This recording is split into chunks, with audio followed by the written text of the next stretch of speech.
알렙리아 안녕하세요. 전 알렙TV의 알렙 목사입니다. 오늘 이 시간은 게마트리아에 관해서 말씀을 좀 드리려고 합니다. 게마트리아는 뭐냐면 아라비아 숫자가 나오기 전에 알파벳이 발달한 종족, 민족들이 사용하던 일종의 셈 방식이에요. 제가 예전 강의에도 말씀을 드리긴 했는데 아라비아 숫자가 없으면 어떻게 이 개수를 기록하고 셈할 수 있었을까요? 지금이야 우리는 뭐 1, 2, 3, 4, 하나, 둘, 셋, 넷 뭐 이렇게 쓰잖아요. 하지만 옛날에는 매듭을 묶어서 그 묶음의 개수를 셌다든지 아니면 인체에 그 일정한 패턴을 정해서 숫자를 셌다든지. 그런데 그렇게 하면 단점이 뭐냐면 기록을 하기는 쉬운데 큰 수를 기록하기 어렵다는 거죠. 매듭을 1000개 만들 수는 없잖아요.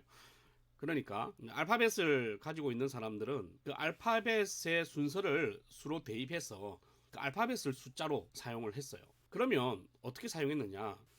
1, 2, 3, 4, 5, 6, 7, 8, 9, 10. 그 다음에 11로 가는 게 아니라 20으로 가요. 20, 30, 40, 50, 60, 70, 80, 90, 100.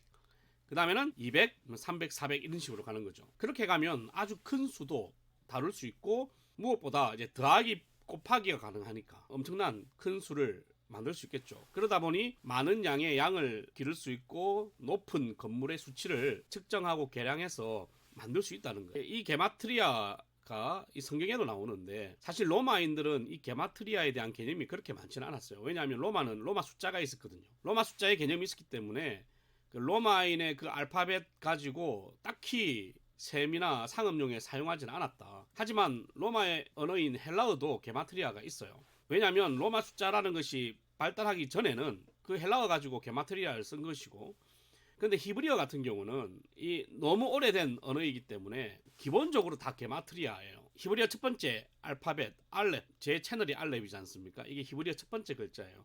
이 알렙 같은 경우는 1이고, 그 다음에 베이트 같은 경우는 2, 김멜 3, 달렛 4 뭐 이렇게 가는 거예요. 그런데 문제는 이제 이 게마트리아를 특별히 유대인들끼리 서로 의사를 소통하거나 정보를 전달할 때 많이 썼다는 거죠. 예를 들면 예수님의 족보를 보면 14대요, 14대요, 14대요 라고 나와요. 그 14라는 숫자가 계속 반복된다는 거죠. 14가 반복되니까 많은 분들은 이걸 7의 배수다 라고 생각을 하지만 사실은 다윗의 히브리어 알파벳을 게마트리아 숫자로 더하면 14가 나와요. 우리가 다윗을 쓸 때 다윗 할 때 시옷 발음이지 않습니까? 그러니까 사람들이 잘 모르는 거야. 원래는 이거 디귿이거든요. 다윗 할 때 위자 할 때 이게 디귿이에요. 근데 왜 시옷으로 번역을 했는지 잘 모르겠습니다. 원래는 디귿으로 번역을 해야 돼요. 왜냐하면 다자의 디귿과 윗자의 디귿이 같아야 돼요. 그래서 다윗은 히브리어가 세 글자인데 첫 번째와 끝에가 같아요. 그래서 464야. 네 번째 글자, 여섯 번째 글자, 네 번째 글자. 합쳐서 다윗이란 말이죠. 그래서 이게 합치면 14입니다. 아브라함 같은 경우는 248이에요. 아브라함은 248. 게마트리아로 숫자를 더하면. 그리고 요한계시록에 보면 그 이름의 수라는 게 있는데 666, 666이지 않습니까? 이거는 보통 우리가 개혁주의 신학 최근에 요한계시록을 쓰시는 분들은 이걸 네로라고 이야기를 해요. 네로를 게마트리아로 하면 이게 666이 나온다. 아니 그러면 14만 4천 같은 경우는 게마트리아냐? 그렇게 보기는 어렵겠죠. 그러면 왜 어느 숫자는 게마트리아고 어느 숫자는 곱하기냐? 그렇기 때문에 이 666은 네로를 이야기하는 것이 아니다라고 이야기를 하는 사람도 있어요. 그런데 성경에 다른 사본을 보면 666이라고 안 하고 짐승의 수가 616이라고 기록되어 있는 것도 있어요. 그러면 왜 하필 616이냐? 6 3개가 맞지 않냐?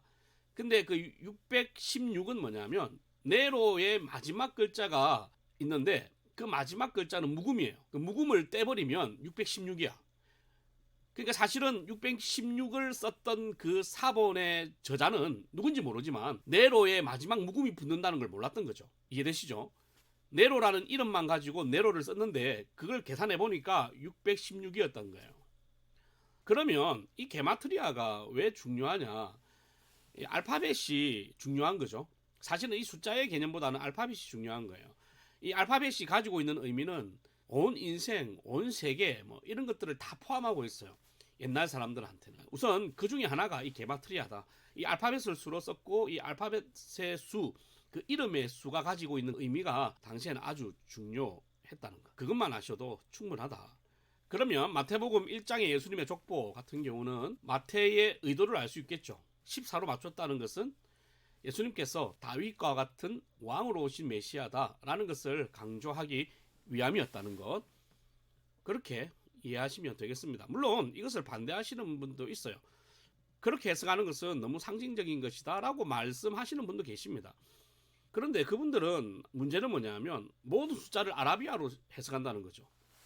그것도 문제예요. 왜냐하면 히브리어는 훨씬 더 그 전에 나왔던 언어이고 이미 히브리어에 나오는 숫자, 성경에 나오는 숫자는 아라비아가 나오기 전에 숫자이기 때문에 그렇게 해석을 하면 안 돼요. 그러니까 고대 히브리식으로 숫자를 이해를 해야 되는데 그때 사용했던 해석 방법이 뭐냐면 게마트리아라는 거예요. 그러니까 어떤 특정한 목적을 가지고 게마트리아를 사용했던 것을 학자들이 연구한 것을 너무 부정할 필요는 없다는 것 꼭 기억하시고 성경 읽을 때 이 게마트리아가 어디 나오는지 한번 숫자를 세가면서 읽어보는 것도 아주 재미있습니다. 많지는 않는데 있어요. 그러면 게마트리아만 숫자냐? 뭐 그런 건 아니겠죠. 그러니까 나머지 이야기는 또 다음 시간에 하도록 하겠습니다. 할렐루야.